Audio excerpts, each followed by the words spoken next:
What's up, super cool nerds? Ricardo here. I am starting a new thing with SCNS. We're gonna call it, I think, Super Cool Nerd Nation. So I'm gonna be interviewing different nerds from around DFW. So we're gonna start off with the one and only Jason the X. Hey, I'm the one and only Jason the X, apparently. Because there ain't anybody else, and if there are, I'll kill them. Yeah. Except for that one person that has that tag on Xbox. I'm coming for you. I'm gonna find you. Anyway. So the reason why I want to start with you is because you are the co-creator of SCNS Live. I am the co-creator. So I want to ask you, why did you want to start SCNS Live? How did it come about? I'm gonna fly out. It was more Chris, my buddy Chris Kidd, who used to be more involved with the show. He was part of an online broadcasting team, and he wanted to break out on his own. And I think we had met when I was doing improv comedy and stuff, and became friends. And he had the idea to do a weekly kind of nerd show. And I think the first name that we came up with was the Untitled Super Cool Nerd Show, mainly because we couldn't come up with anything. But it was cool. We did it, and it's. I went into it knowing absolutely nothing. Chris was all the know-how as far as like setting things up, broadcasting. I was just a guy that was there just to say stupid stuff. And So not much has changed. Yeah, not much has changed. I just learned how to operate the equipment better. So yeah, Chris and I started, and we moved away from working with Deep Element Air, is who we used to be working with, and we moved into hey, it was our product, so we started doing it on our own. Modified a room in my house to as a makeshift studio, and So where we're currently the at rest right is now. history. 8 years now. Yeah. It's been 8 years. It's been So 8 y'all years. done, what is it, a season? So eight years the Super Cool Nerd has been around. Pretty much, yeah. And the cast has changed quite a bit. Who was the original people besides you and Chris? The original cast was we brought in girl Erica Long. She's known as Scarlet Muse Cosplay. She used to be part of the show. We brought in some other folks that I won't really mention them, but you were brought in kind of after them, but they left to pursue other things, which is fine. I've always since kind of providing thing. I've kind of treated this as my baby, my thing, and anybody that's here, they want to be here, Was Nazni Vols part of that original? Oh yeah, Nazni Vols, yeah, she was part. Still is whenever she comes home and comes by and says hi and everything. But Did you know her and I have known each other since elementary school? I did not. I think we were joking around at a convention that we were both mixed, so we started talking, and then I started seeing things she was doing. I was like, she's hilarious. So, and we miss her. Yeah, But she's often come back, sunny come back from San California, Diego. doing good and doing great things out there. But we miss her.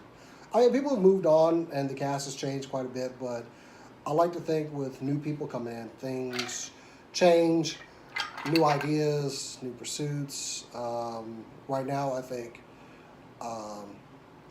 currently we got a pretty diverse. Everybody's pretty much. We met Cora. Yeah. Actually, Chris and I were broadcasting from what used to be, what was it, Collected Comics. We were broadcasting outside, and she was doing cosplay stuff there, and I literally had to go chase down my son, and I was like, sit over next to Chris and talk on camera. And she did, and she was really good at it. So, this is how people just come along. I don't know how you were just... I was just there. You were hanging around for a bit, and I was like, whatever. Yeah. It's kind of like when you see a stray cat. You just keep feeding. I was that stray cat that was brought onto the show. No, everybody has a talent that you recognize. Like usually, like when people come along, I see they're good at something, and they probably make a good position here. So I got to start. This is about me. So he's all right. So with 8 years doing SNS, were you involved in the cosplay community before or after? Yeah, my first cosplay actually was when I was in the military and started going to cons, and I started doing like Snake Eyes was my first cosplay. It was a very, very simplified Snake Eyes, but it worked. It was actually better because I was about 50 pounds lighter. But my first convention was RealmsCon in Corpus Christi, Texas. When was this? This was like 2000... So a while ago. No, it was like 2004, 2005, and after going to one convention, and I knew that was my thing. After that, it was like I want to go to all the conventions. So I spent like a year just like going, coming back home to Dallas, going to ACON and some of the when Dallas Comic Con was truly like Dallas Comic Con. Yeah. Back then, when Mark owned it. Yeah, and then going to the big boy out in San Diego, and it was. I fall in love with the con scene because I like buying toys, I like dressing up, and I like meeting people. It's a perfect mecca of nerdiness. So of course that is true. That it is the perfect mecca of all nerdiness. That spending it is. some money. So you started cosplaying. Then is that also when you started collecting all your toys? No, actually, I did that. I kind of went through that stage of I was not collecting toys, and then I joined the military, and for some reason decided, hey, now's the time to start collecting stuff again. So while you were overseas, you were trying to collect. Oh yeah, I'd be buying stuff and just kind of I have to keep it small, but yeah, I collected. My first level as Transformers, of course. I had a lot of them growing up as a kid, and I took very good care of them. Some of them are still locked up to this day, and I still have some of the ones from my youth. But I think once I became an adult and had my own money, it's kind of like, hey, I can buy whatever I want now. Because I wasn't rich by any means. I was very poor, so couldn't afford everything. And after you get a little success in life, you're like, hey, you know what? I'm gonna start buying. So I started getting way into the toy collecting, buying vintage stuff, buying new stuff, and then in the military you go overseas and there's things here I want to buy too. So you started off with Transformers then. Mm-hmm. What led to what was the next thing you started after that? Of course, Star Wars. Star Wars? Star Wars was Star Wars and Transformers and G.I. Joe were my first loves. Do you still collect G.I. Joes? Oh yeah, but they don't currently really do much in G.I. Joe. The last time they came out with G.I. Joe stuff in the 3 3/4 scale, I bought everything. And I have it. It's locked up in my vaults over here. But yeah, I bought all the G.I. Joes. And when they make 6-inch G.I. Joes, like when they started making 6-inch Star Wars figures, that's when they're probably going to get me again. So, because I gave up all the small stuff. I like the 6-inch scale. Like Shazam right here? Like the scale right here. Yeah. With his milk. So you've got collecting, you've got the cons. So now let's talk a little bit about comic books, because you've had some. I've seen you kind of read books, comic books here and there. Oh, I. When did you start reading comic books? Like when did you discover comic books, and when did you I'm gonna immerse myself into this? I discovered comic books when I was 6 years old. I've been reading comic books since I was 6. When I was going to the little convenience store that had the little metal spinning rack. I remember those, yeah. And getting my X-Men comics and Green Lantern and no comic shop, just going to the gas station and getting them off the rack, and hopefully they would have the one I wanted that month. If not, I had to like if my grandfather would go for gas somewhere, I'd run inside to see if they had that comic. Until I think around 9. I discovered actual comic stores and was like, ooh, this is where I need to be. They've got them all here. And yeah, I've dropped off a little bit, and I honestly, it's one of those things where I've gone through breaks in my life from comics, and I think I'm ready to go back to them now. Especially with doing this, and I used to do a weekly thing, Picks from the Rack, talking about comic books. But honestly, it's something I want to get back into. I miss those stories, but yeah, 6 years old, I was reading X-Men comics, and Spider-Man, Captain America was my favorite. What was your favorite? Cap was never like he's not the strongest guy. He doesn't have the most powers.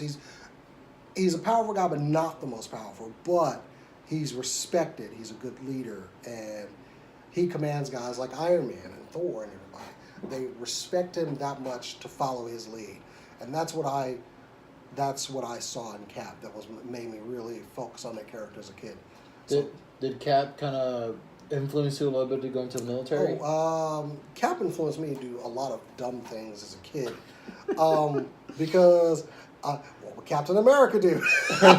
Join the military. Not even join the military. Like I would do.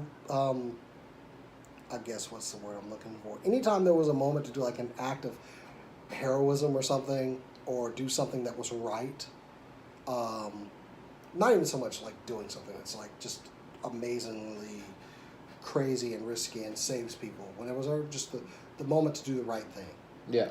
And that's mainly what I always looked at in Cap. He always did the right thing, and I figured I could too. Yeah, I've fallen along the way, but no, the joining the military thing was tried college, didn't like it, and said, you know what, I'm gonna go see the world for a couple of years, and So Cap did. yeah, Cap was never that low, but yeah, I was in the Navy for 10 years. Met my wife. She was an Army girl. And, She also a nerd? Huh? She also a nerd? Oh yeah, like I knew she was the one for me. I found a Marvel Legends Colossus figure.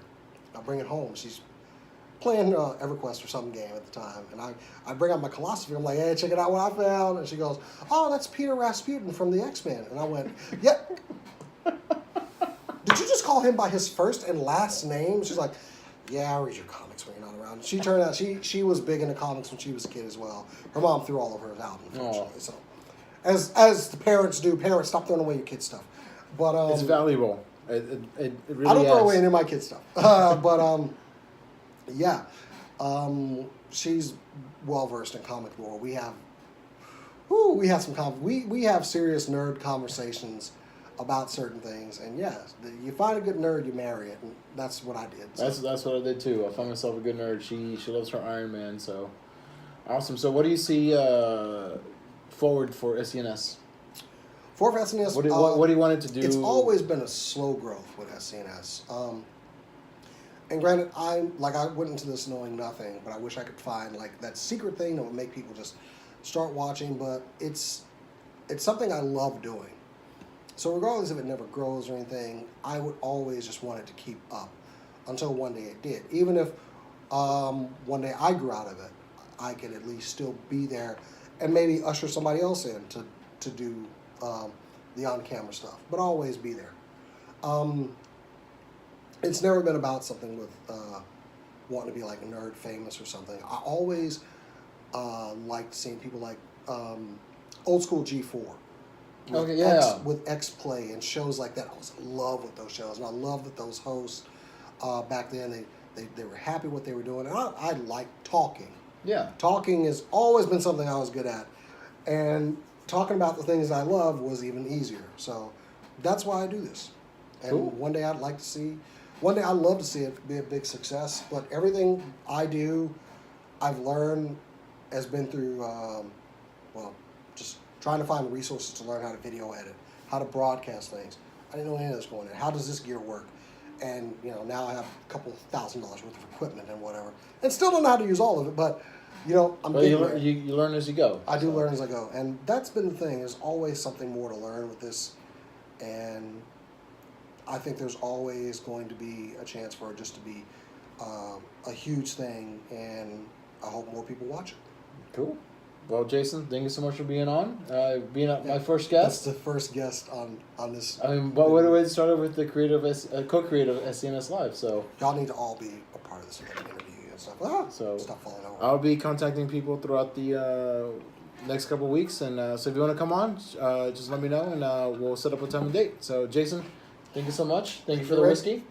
What? This is milk. It's milk. It's some milk for somebody. Yeah. So awesome, and as always. Keep on nerding.